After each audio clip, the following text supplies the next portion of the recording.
오늘은 그 십자가라는 주제로 나누고자 합니다. 여러분은 십자가 하면 무슨 생각나세요? 저는 요한복음 14장 6절 이 말씀이 생각나더라고요. 예수께서 이르시되 내가 곧 길이요 진리요 생명이니 나로 말미암지 않고는 아버지께로 올 자가 없느니라.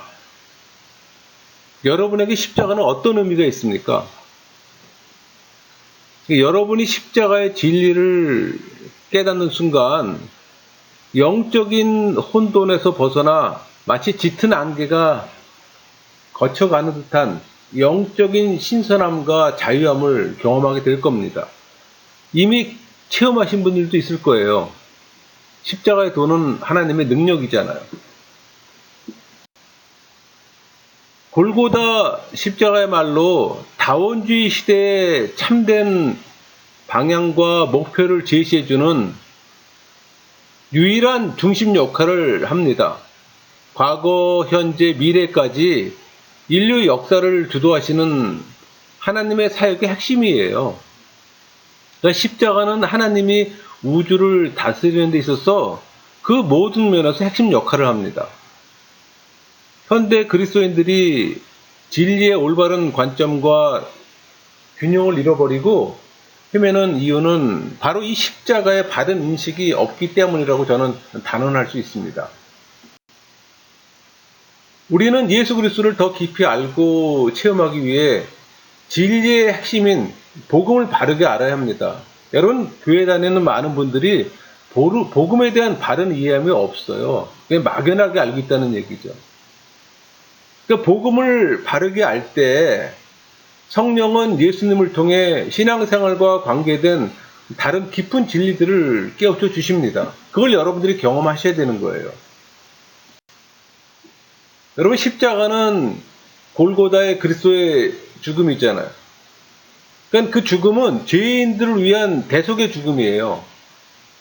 또 골고다에서 하나님은 원수되었던 죄인들과 또 화목을 이루셨고, 또 주님은 골고다에서 죽고 부활하심으로 말미암아 인류의 구원을 이루셨다는 기독교 신앙의 가장 기본적인 이 세 가지 진리를 선포하고 있습니다. 여러분이 알든지 모르든지. 우리 로마서 6장에 나타난 이 십자가의 진리는 명백합니다. 그러니까 예수 그리스도의 십자가는 죄인을 위한 십자가였어요. 아담으로부터 물려받은 생명, 곧 옛사람은 완전히 부패되고 타락됐잖아요. 그러니까 뱀의 유혹을 받아들임으로써 근본적인 뿌리는 물론 그 나무 전체가 썩었어요. 그러므로 인류를 구원하기 원하시는 이 하나님의 계획의 핵심은 다시 시작하셔서 새로운 창조를 이루셔야 한다는 재창조의 진리에 있는 겁니다. 십자가를 통해 하나님은 타락한 인류의 옛 아담으로서 삶의 종지부를 찍고 또 완전히 허물어지고 무너져 내린 토대 속에서 새로운 창조를 이루려는 계획을 갖고 계셨던 거예요. 왜냐하면 타락한 인간에게서는 생명력을 불어일으키거나 새롭게 할 수 있는 근거도 가능성도 전혀 없기 때문에.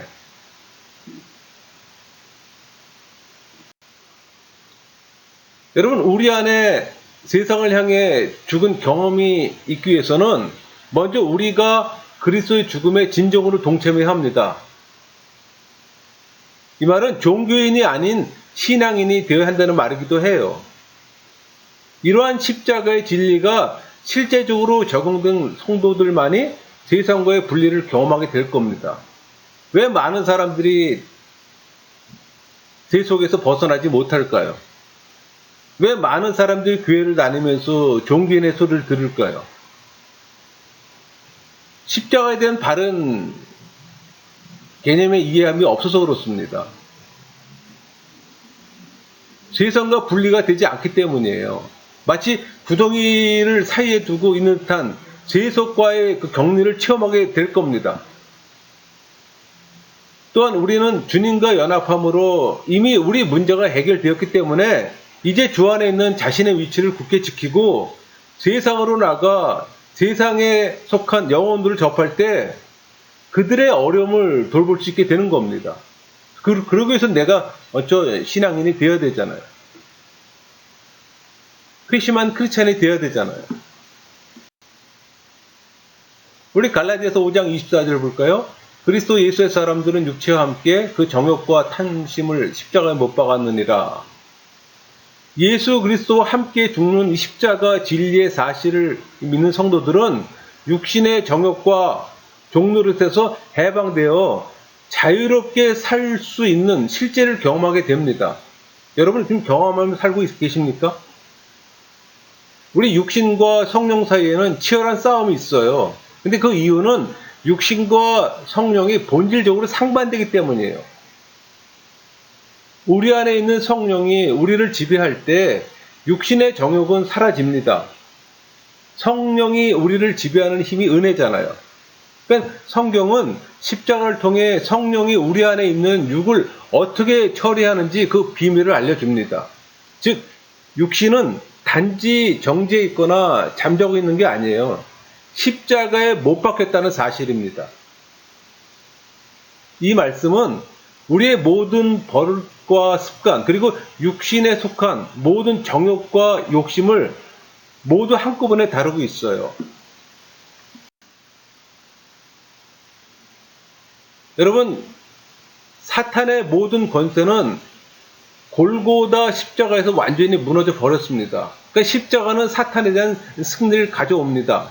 그러니까 사탄이 행하는 모든 일들과 또 그의 허위적인 세력이 이 세상에서 팽창되고 있는 것을 보고 실망하는 성도들도 있습니다. 그러나 성령의 계시로 말미암아 골고다에서 승리하신 그리스도의 십자가를 믿을 때 우리는 심령의 참 안식을 얻고 또 생활 속에서 전개되는 영적 전쟁에 승리하고 인내할 수가 있는 거예요. 사단이 십자가 사건으로 승리했다고 소리칠 때 주님은 그 사단과 그 사단의 모든 권세를 부끄럽게 하시고 십자가를 통해 통쾌하게 승리하셨던 겁니다. 역설적이죠? 여러분 바울에게는 이 십자가의 도가 우주의 신비를 열며 또 모든 우주의 비밀을 풀고 또 모든 것을 회복시키는 열쇠로 인식했어요. 이 십자가가 바울에게 주어진 것은 그를 통해 인간이 갖고 있는 모든 문제 해결책으로서 십자가를 증거하기 위한 겁니다. 오늘날 우리는 삶의 모든 문제와 비밀을 푸는 유일한 열쇠인 이 십자가 진리를 깨달아야 하는 겁니다. 깨닫게 되면은 변화가 일어나요. 그렇게 되면 세속보다는 영적 세계를 또 물질보다는 주님을 찾는 변화를 체험하게 될 겁니다. 여러분 그런 걸 체험하면서 사셔야 되는 거예요. 만약에 여러분들이 그 변화에 대한 체험이 없다면은 여러분 신앙 다시 한번 점검하세요. 우리는 십자가로 말미암아 그의 죽음에 동참하게 되고 또 이제 우리는 그리스도 안에서 새로운 피조물이 되었잖아요. 우리의 중심은 십자가를 통해 바뀐 겁니다. 이제 우리의 새로운 중심은 그리스도 안에 있는 거예요. 그러니까 그리스도가 우리 생명의 근원이 된다는 거죠. 그러므로 이제 우리가 주장하는 것은 내가 아니라 예수님의 믿음이에요. 우리 로마서 3장 22절 그것은 곧 예수 그리스도의 믿음으로 말미암아 모든 자에게 미치고 믿는 모든 자 위에 임하는 하나님의 의는 거기에는 차별이 없느니라. 예수 그리스도를 믿는 것이 아니라 예수 그리스도의 믿음으로 그 예수 그리스도의 그 믿음이 우리 안에 있어야 되는 겁니다. 그때 변화된 삶이 일어나는 거예요. 그 믿음이 생명샘에서 마치 폭포수같이 넘쳐 나와 우리 모든 것을 주관하는 것처럼. 그러니까 우리가 하나님을 섬기는 것은 육적으로 판단하는 것 같이 단순한 열심이나 순간적인 열정으로 하는 게 아니에요, 여러분. 육적으로 판단하고 육적으로 열심인 건 종교인들의 행위입니다. 신앙인은 그렇지 않아요. 내 안에 내주하고 계시는 예수 그리스도의 믿음으로 그런 행위를 하게 되는 겁니다. 그게 큰 차이예요. 종교인과 신앙인의 차이예요, 여러분. 그러니까 종교인은 쉽게 지치고 포기하게 됩니다. 그러나 신앙인은 그렇지 않아요. 내가 하는 게 아니라 그랬잖아요. 내 안에 있는 예수 그리스도의 믿음으로 하기 때문에 지침이 없는 거예요. 기쁨이 샘솟고 열정이 나는 겁니다. 사도 바울의 말씀은 십자가의 참된 의미를 성도들에게 밝히시려는 그 하나님의 뜻을 얼마나 잘 나타내는 말씀인지 그게 놀랄 뿐이에요. 십자가의 진리는 결코 인간의 지식이나 이성으로는 파악할 수가 없습니다. 그래서 역설적이라는 얘기를 자꾸 쓰는 거예요.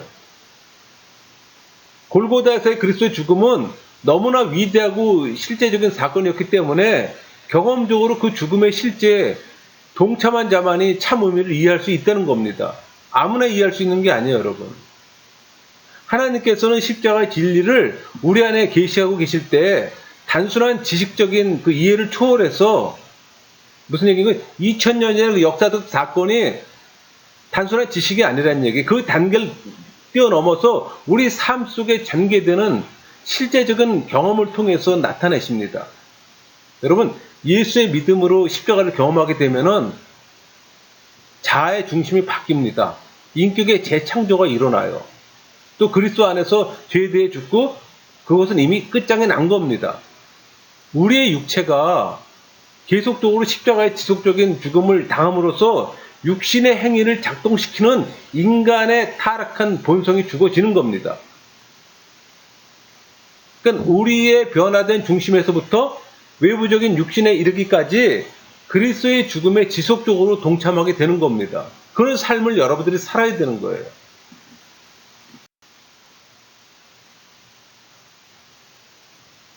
여러분, 우리는 완전히 새로운 관점에서의 가치관의 변화를 보게 됩니다. 그러니까 나라는 이 자아가 십자가에 못 박힐 때 우리 안에 있는 모든 가치관 역시 함께 변화됩니다. 그렇게 될 때 우리는 고백해요. 주님, 이제 우리는 육신적인 관점에서 판단하지 않을 겁니다. 낡은 옛사람의 관점으로 보지 않을 거예요. 세상적이었던 우리의 가치관은 하나님의 새로운 가치관으로 바뀌어졌어요. 여러분, 이 정도 고백은 하면서 살아야 되지 않을까요? 적어도 신앙인이라면. 예수님이 우리 삶의 중심이 될 때 우리는 성령의 인도에 의지하게 될 겁니다. 그래서 수시로 묵상하게 되는 거예요, 여러분. 묵상하십니까? 하셔야 되는 거예요. 십자가를 묵상하셔야 되는 겁니다. 만약 이렇게 된다면 우리의 일상적인 삶은 물론 모든 언행까지 혁명적으로 변하게 될 겁니다. 여러분이 놀라울 정도로 변화된 모습을 여러분들이 인지하게 될 거예요. 정말로 우리는 하나님의 손길이 우리의 가장 깊숙이까지 침투해서 나는 십자가를 못 박아버리고 성령께서 주님의 형상을 닮은 새로운 인격체로 재창조할 수 있도록 우리를 온전히 맡겨드릴 수 있게 되기를 여러분 간절히 기도하세요. 물질 구하는 기도하지 마시고요. 구원이 더 우선이잖아요. 구원이 더 소중하잖아요. 이런 변화는 회심한 그리스도인만이 가능하다는 것을 분명히 인식해야 합니다. 종교인은 죽었다 깨어나도 체험하지 못하는 겁니다. 그래서 종교인에서 신앙인으로 바뀌어야 되는 거예요. 그러려면 중생하고 회심한 크리스찬이 되어야 되는 거고 성령세를 받아야 되는 거예요. 그래서 제가 그 부분을 누차 강조하는 겁니다.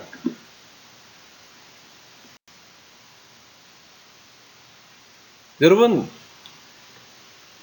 이 십자가의 길은 주님께서는 이 자연계를 지배하는 법칙이 있듯이 영적 세계에 속한 영적인 법칙이 있음을 암시합니다.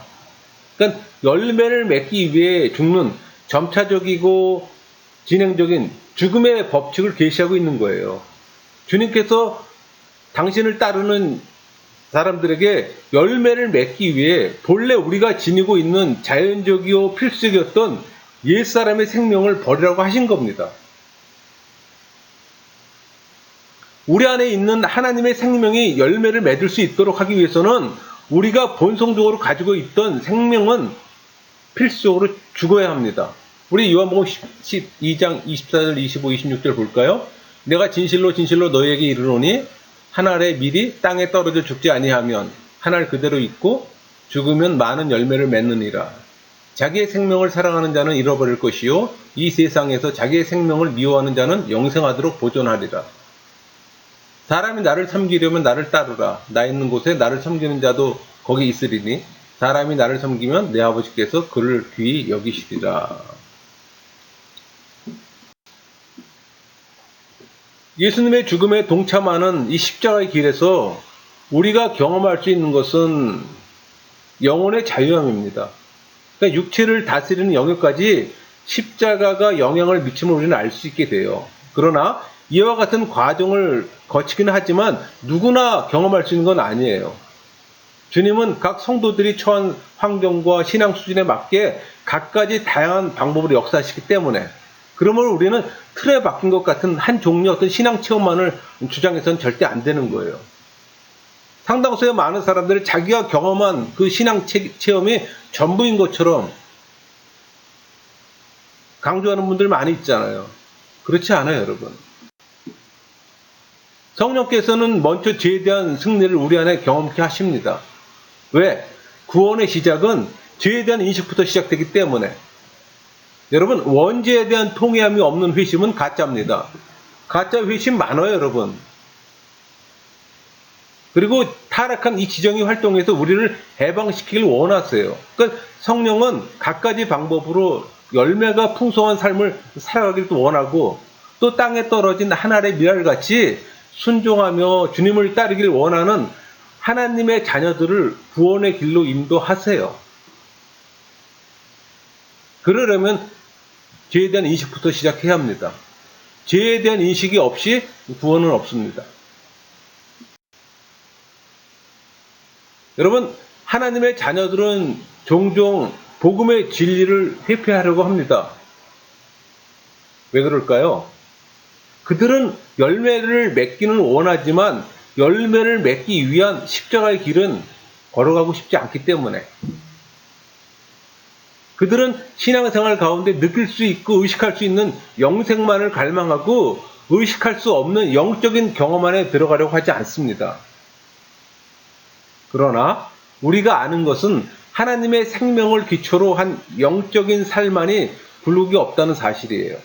그러니까 옛사람의 본성적인 생명은 십자가의 죽음에 깊이 파묻혀버리고 하나님의 생명이 우리를 통해 자유롭게 운행하심으로써 우리가 접촉하는 모든 것에 생명을 주시는 겁니다.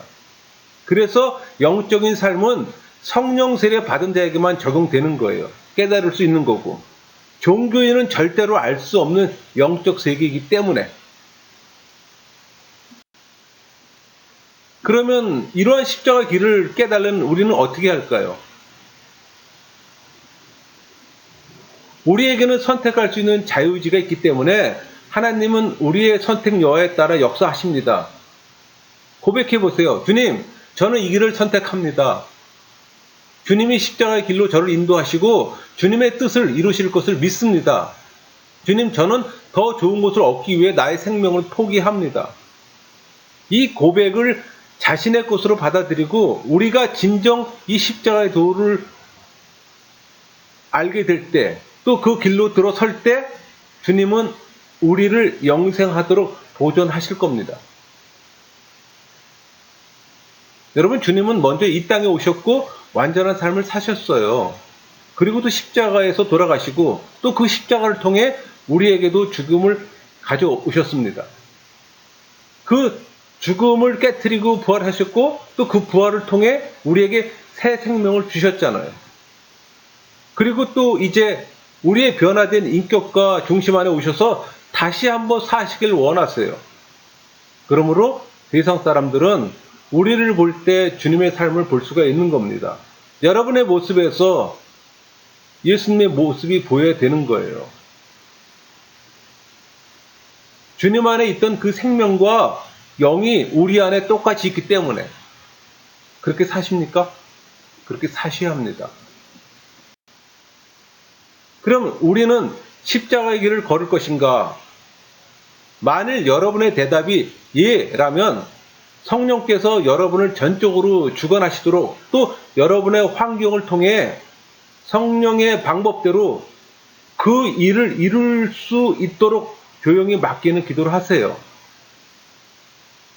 여러분, 십자가의 도를 처음 깨달는 것은 영적 생활의 시작이에요. 기쁨과 감격이 넘치는 체험을 경험하세요. 그리고 그 기쁨의 감격에 못 이겨 소리치세요. 오, 주님 감사합니다. 이 기쁨은 주님이 주신 겁니다. 이 기쁨을 맛보게 해주셔서 감사합니다. 열매를 맺는 삶이란 남을 위해 나의 모든 것을 쏟아붓고 또 나를 위해서는 아무것도 요구하지 않는 삶이에요. 또 나 자신을 하나님에게 완전히 맡기고 또 내게 무슨 일이 일어나도 상관치 않는 완전 항복이 십자가의 길입니다. 그러나 결코 쉽지 않은 길이에요. 대속보다는 하나님을 선택해야 하기에 90% 이상은 포기합니다. 그러나 충분한 가치가 있어요. 여러분, 그리스도의 죽음과 부활에 대한 진리는 상호 긴밀히 연결되어 있어요. 그러니까 죽음과 부활, 이 양자를 어떻게 바라보는가에 따라 그리스도인의 실제적인 영적 삶은 영향을 받게 되어 있습니다. 부정적인 면에서의 십자가의 죽음을 적용하지 않고서는 긍정적인 면에서의 영적인 생명력이 나타나지 않아요. 그러나 우리가 부정적인 죽음의 진리만을 너무 강조하다 보면 실제적으로 영적인 죽음 가운데 빠져서 삶의 그 긍정적인 부분을 잃어버리게 됩니다. 또 반대로 긍정적인 부활의 생명만을 주장하다 보면 옛 아담의 본성적인 생명을 처리할 수 있는 죽음의 역사가 또 상실돼요. 그러니까 우리 안에 새로운 피조물을 창조하기 원하시는 성령의 사역에 방해를 받게 된다는 겁니다. 우리의 옛사람이 십자가의 죽음을 통해 처리될 때만 그리스도의 생명력이 우리의 삶을 지배하게 되는 겁니다.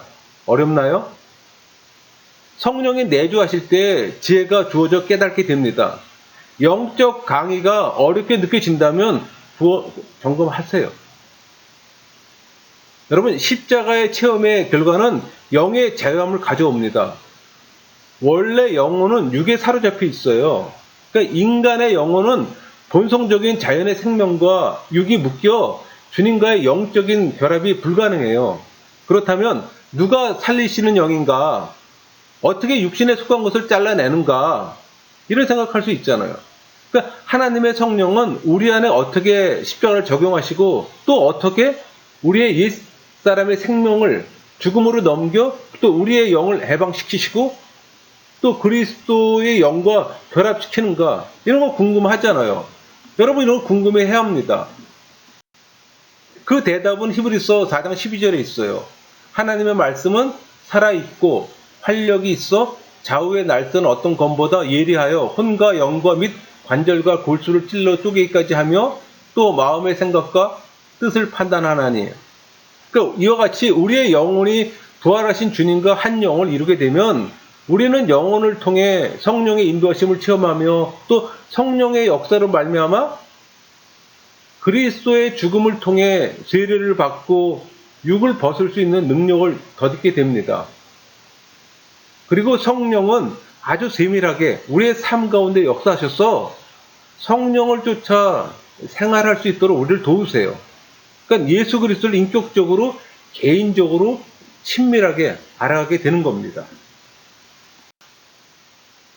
우리 골로새서 2장 9절 10절 볼까요? 그 안에는 신성의 모든 충만이 육체로 거하시고 너희도 그 안에서 충만하여졌으니 그는 모든 통치자와 권세의 머리시라. 우리가 그리스도 안에 거할 때 우리는 성령의 충만함을 경험하게 됩니다. 실제로 우리가 경험하는 것은 작은 충만함이 아닌가? 이런 생각할 수 있잖아요. 아니에요. 바울은 그런 식의 충만함이 아니라 그 안에 모든 충만함이 거한다고 말했어요. 곧 바다와 같은 영적인 충만함이 그 충만함 안에 이미 거하고 있다는 겁니다.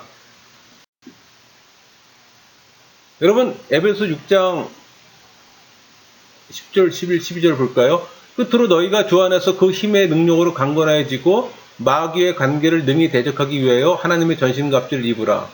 우리의 씨름은 혈과 육을 상대하는 것이 아니요 통치자들과 권세들과 이 어둠의 세상 주관자들과 하늘에 있는 악의 영들을 상대함이라. 우리는 이 치열한 영적 전쟁을 어떻게 승리로 이끌 것인가? 해답은 바로 부활의 생명의 측면에 있는 이 십자가에 있습니다. 그러니까 이제 성도들은 주님과 연합함으로 하나를 이루어 부활의 생명에 동참할 뿐만 아니라 더 나아가서는 죄와 육에 대한 승리를 체험하게 됩니다. 그러니까 주님과 함께 십자가의 생명의 측면에서 연합되어서 오늘날 교회를 공격하고 또 주의 나타나심을 지연시키는 어둠의 세력들을 무찌르도록 보내심을 입었음을 여러분들이 기억해야 되는 거예요. 여러분, 두세 사람이 기도로 모인 곳에는 사탄의 계획을 멸절시킬 수 있는 계책이 있습니다. 왜? 하나님의 능력이 있기 때문에.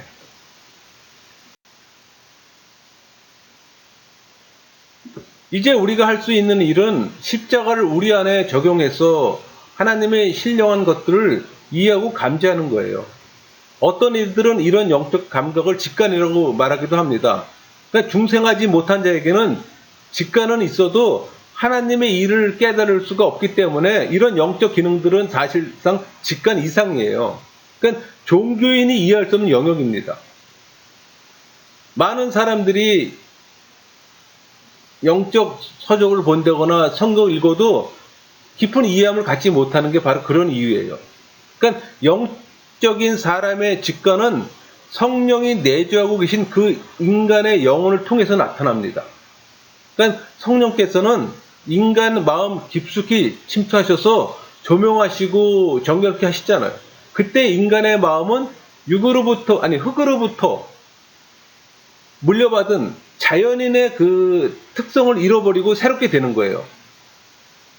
그래서 사도 바울은 로마서 12장 2절에 너희는 이 세대를 본받지 말고 오직 마음을 새롭게 함으로 변화를 받아 하나님의 선하시고 기뻐하시고 온전하신 뜻이 무엇인지 분별하도록 하라.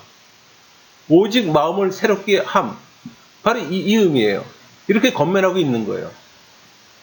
그 결과 우리 안에 있는 지성마저도 영적으로 변화되어서 하나님의 신령한 것들을 우리의 의지와 정서로 깨닫고 또 영원히 알고 느끼고 감지할 수 있는 겁니다. 여러분, 우리의 영적 생활은 우리가 하는 게 아니에요, 여러분.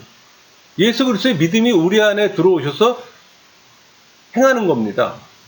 많은 사람들은 자기의 의지로 그걸 하려고 부단 노력을 해요.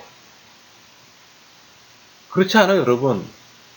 예수의 영이, 그러니까 예수 그리스도의 믿음이 우리 안에 들어오지 않으면 결코 할 수 없는 것이 영적 세계예요.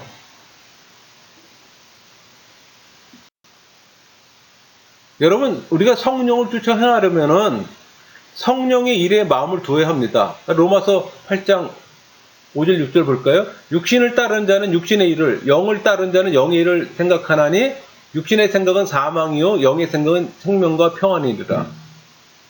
여러분, 성령의 인도하심에 순종해야 합니다. 로마서 8장 14절 볼까요? 늘 하나님의 영으로 인도를 받는 사람은 곧 하나님의 아들이라. 영적 생명이 바깥으로 표현할 수 있어야 되는 겁니다. 로마서 7장 38절 39절 볼까요? 요한복음.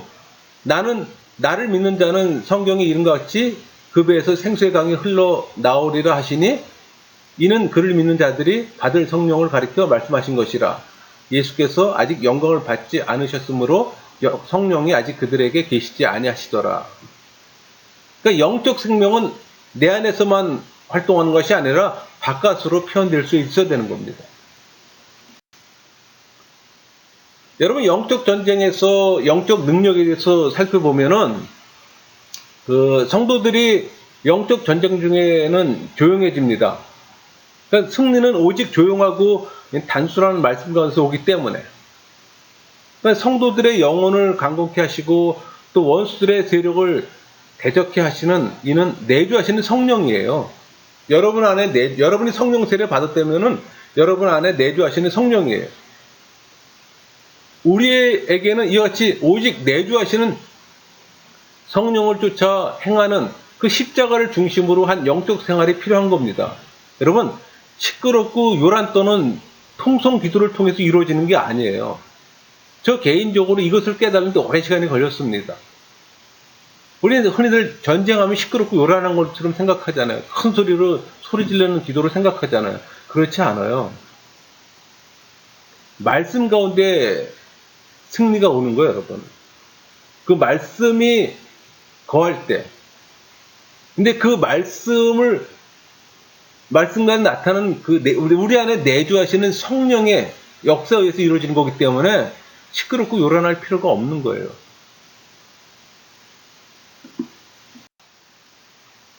여러분, 골고다 십자가의 그 참된 의미를 내 것으로 만든다는 것은 오해들 많이 해요. 골고다에서 일어났던 모든 외적인 사건들이 내 안에 그대로 재현된다는 말이 아닙니다. 그리스도께서 돌아가심으로 나의 모든 죄를 사해 준 것과 내가 예수님과 함께 십자가에 못 박겠다는 이 진리의 사실을 믿음으로 그 모든 사실을 내 것으로 만들었다 할지라도 그 의미는 예수님이 지신 것과 같은 십자가를 지고 골고다에서 겪으신 것과 같은 비참한 형벌을 나 자신이 친히 받고 죽어야 한다는 뜻이 아닌 거예요, 여러분. 이것은 부활의 의미에서도 마찬가지로 적용됩니다. 내가 부활의 참된 의미를 내 것으로 만들었다고 해서 주님이 무덤을 뚫고 나오셨듯이 내가 그 순간에 눈으로 볼 수 있는 외적인 부활을 실제로 경험했다는 뜻이 아닙니다. 물론 우리가 언젠가 주님께서 재림하실 때 이런 부활은 실제로 경험하게 될 겁니다. 그렇다면 우리는 왜 오순절 사건의 모든 외적인 현상이 우리 가운데 나타나기를 기대하고 있을까요?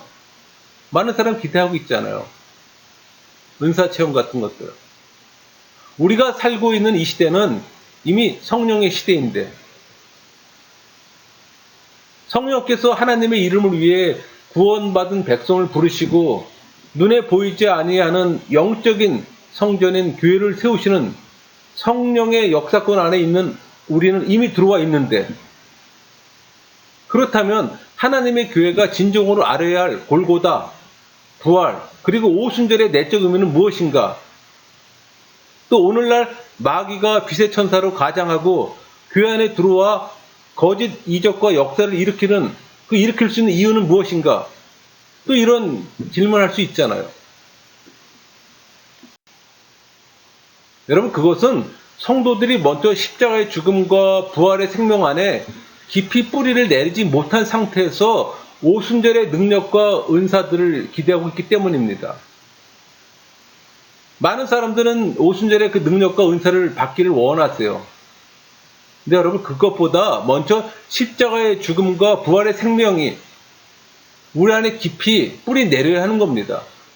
대다수의 성도들은 십자가를 단지 하나님과 올바른 관계를 맺기 위해 준비된 죄사함의 자료로만 여겨요, 여러분. 아주 잘못된 거죠.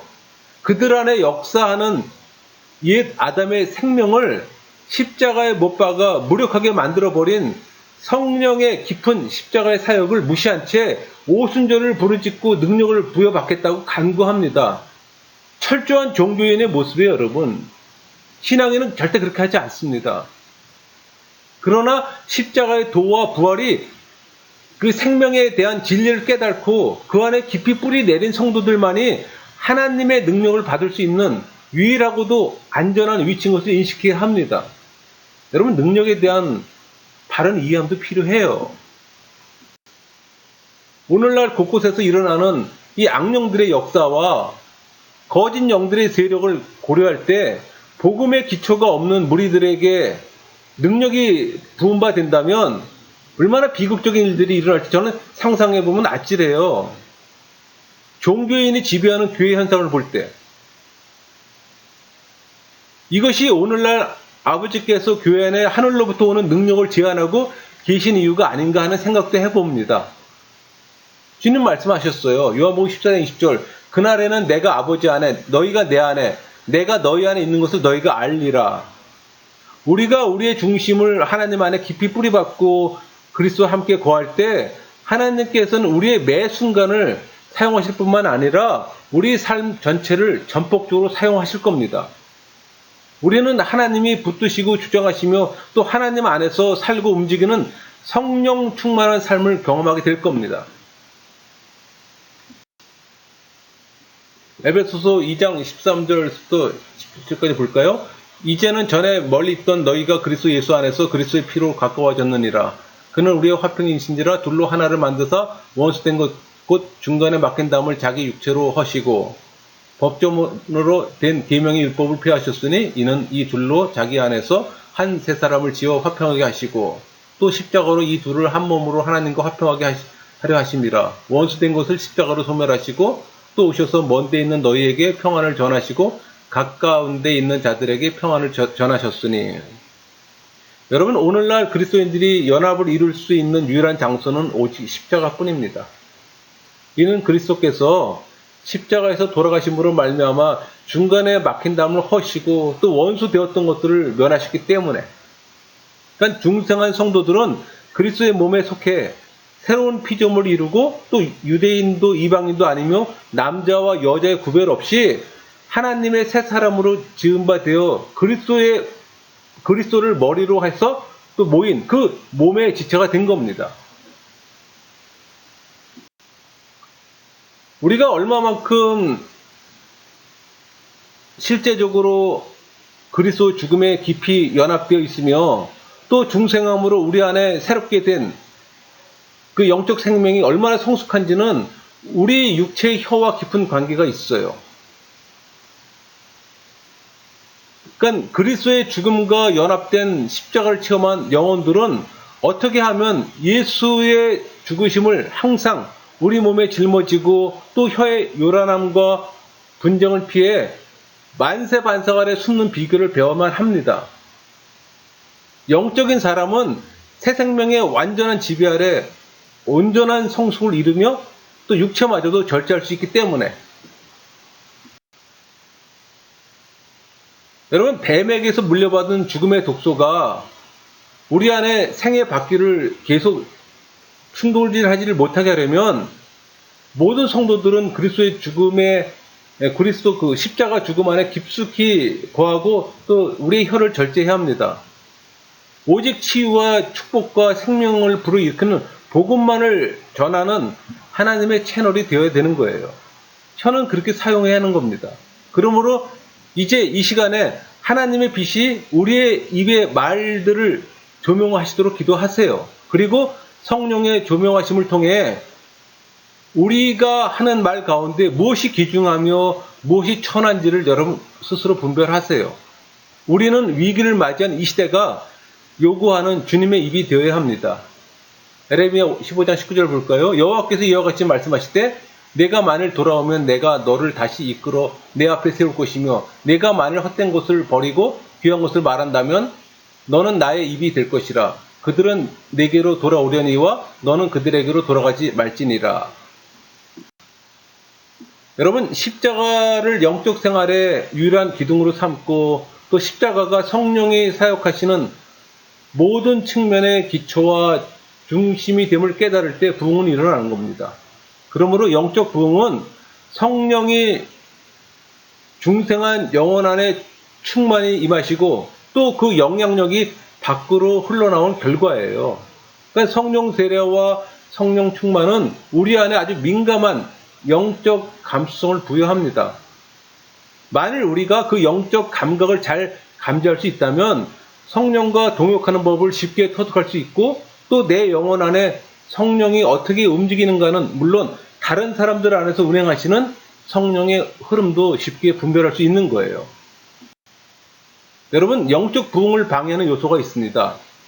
그러니까 영적인 면에서 겸손하지 못하고 용서하지 못할 때, 또 생활적인 면에서 옳고 그른 것을 분별하지 못함으로 성령의 역사를 가로막는 요소들을 삶 가운데 방치해둘 때, 또 사역적인 면에서 하나님에 대한 진리를 말하지 않고 증거하지 않을 때, 이런 것들이 영적 부흥을 방해하는 요소가 되는 거예요. 그럼 이런 방해 요소를 없애야 되잖아요. 그럼 어떻게 해야 할까요? 그러니까 영혼을 깨끗이 해야 합니다. 교만한 마음을 굴복시키고 또 내가 범죄한 들을 용서하고 모든 것을 하나님께 드림으로 순종해야 하는 거고, 하나님으로부터 오는 빛으로 조명받아 생활 가운데 옳고 그른 일들을 분별하고 또 빛이 비치는 대로 즉시 성령을 근심케 하는 일들을 처리해야 되고, 또 하나님께 전폭적으로 항복함으로 성령께서 주시는 말씀과 증거를 담대히 전해야 합니다. 어렵죠? 그래서 이런 일들은 모든 사람들이 다 할 수 있는 게 아니에요. 종교인을 할 수가 없습니다. 신앙인만이 가능한 일이에요, 여러분. 또 영적 부흥에 따른 위험 요소들이 있어요. 그러니까 주님을 중심으로 한 영적 삶이 아니라 우리 인간의 육신의 감정이나 감각에 의해 행동하고 생활할 때 따른 위험이 있습니다. 또 성령의 사역을 모방하는 악한 영들로부터 일어나는 위험이 있어요. 그러므로 영적 부흥을 놓고 기도할 때 우리는 이런 영적 위험성이 따른 걸 염두에 두고 지혜롭게 기도해야 합니다. 그러니까 말씀과 영적으로 무장되어 영적인 분별력을 얻도록 기도하세요. 하나님께서 역사하시는 영적인 원칙과 마귀가 역사하는 방법을 이해하고 주님이 주신 영적 분별력과 통찰력으로 충만한다면 더욱 부흥의 영적 근원이 하나님으로부터 기인한 순수한 영으로부터 거짓 영들의 모방으로 바뀌어지는 현상이 일어난다 할지라도 즉시 포착해서 영적으로 대처해서 다시 순수한 성령의 흐름과 역사가 일어나도록 바꿀 수가 있는 겁니다. 그런 수준이 돼야 되죠. 마지막으로 복음 전파자로서의 바울의 영적인 삶의 내면을 들여다보면은 그는 분명하고도 이미 계시된 십자가만을 하나님의 능력으로 인정했어요. 그는 여기 고린도 후서 4장 2절 볼까요? 이에 숨은 부끄러움의 일을 버리고 속임으로 행하지 아니하며 하나님 말씀을 혼잡하게 하지 아니하고 오직 진리에 나타내므로 하나님 앞에서 각 사람의 양심에 대하여 스스로 추천하노라. 하나님의 말씀을 혼잡하지 아니하고 오직 진리를 나타내므로. 그러니까 사람들을 구원하기 원했고 그의 진실한 메시지와 청결한 삶을 통해 사람들의 양심에 호소했던 겁니다. 간절히 바라기는 그와 똑같은 영이 우리 안에도 있어요. 그러니까 우리도 새로운 능력과 지각으로 십자가의 도를 전할 수 있도록 도전받고 권면받기를 원합니다. 강의를 마치겠습니다.